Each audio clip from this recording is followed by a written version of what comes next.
today I want to talk about my love of a chair. And I have to say that design is like crack to me. And Eames was my gateway drug. As a child, I was always interested in design. I rearranged the furniture in our house God knows how many times. I would also pick things out of the garbage and reupholster them and paint them. It drove my parents kind of nuts because they'd thrown those things away. But I found that I wish I would have known as a child that designer was a job description, because I believe that I would have grown up and been a designer.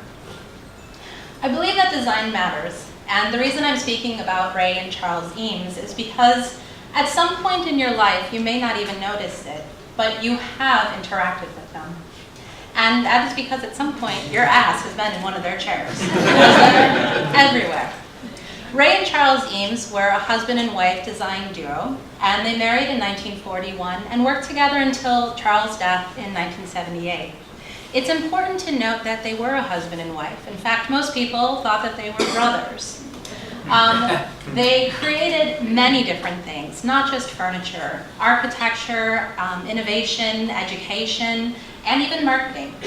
Their first attempt at design was with the Kazam machine, and they built this machine out of spare parts and a bicycle pump. And they were trying to create a plywood molded chair.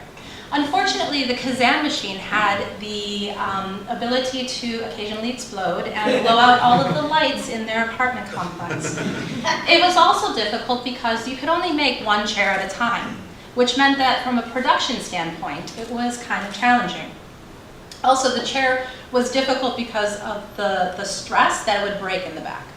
But then comes World War II, and ironically, the American government approaches the Eames and asks them to make a molded plywood leg splint.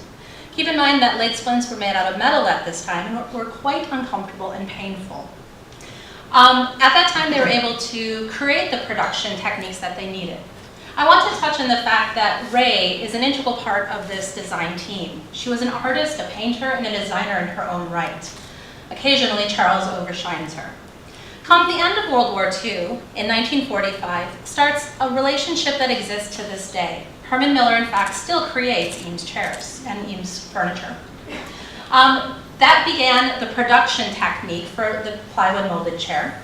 It also starts the notion that craftsmanship is important in furniture. And these weren't marketed just to the upper class, these were marketed to everyday people. And then the Eames built their home, and it's case study house number 8. And it's made all of the materials that are off the shelf.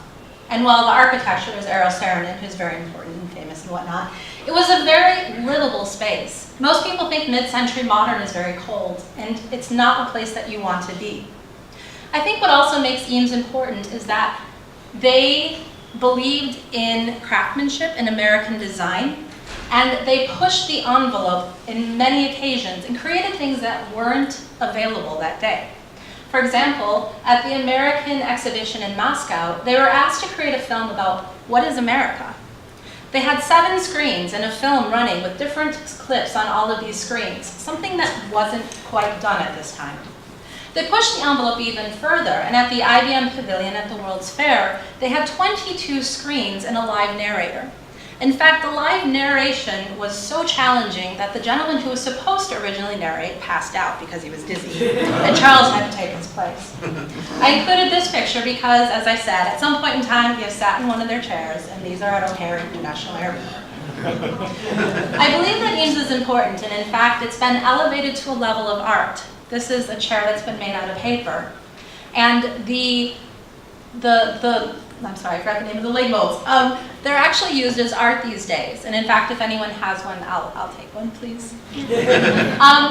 But what it means to me today is that design does matter. We have so many craftsmen and artisans and makers today. There's been a resurgence in American design. And sometimes you may see something that has a price tag that you think is a bit uncomfortable or over the top. But keep in mind, there's a history of design, especially something that you're buying from Herman Miller. There's the integrity of it as well. And so I wanted to show you that it is possible to live with an Eames chair. In fact, that's a picture of my living room. Most people come in and they don't even realize that they're sitting in a piece of history.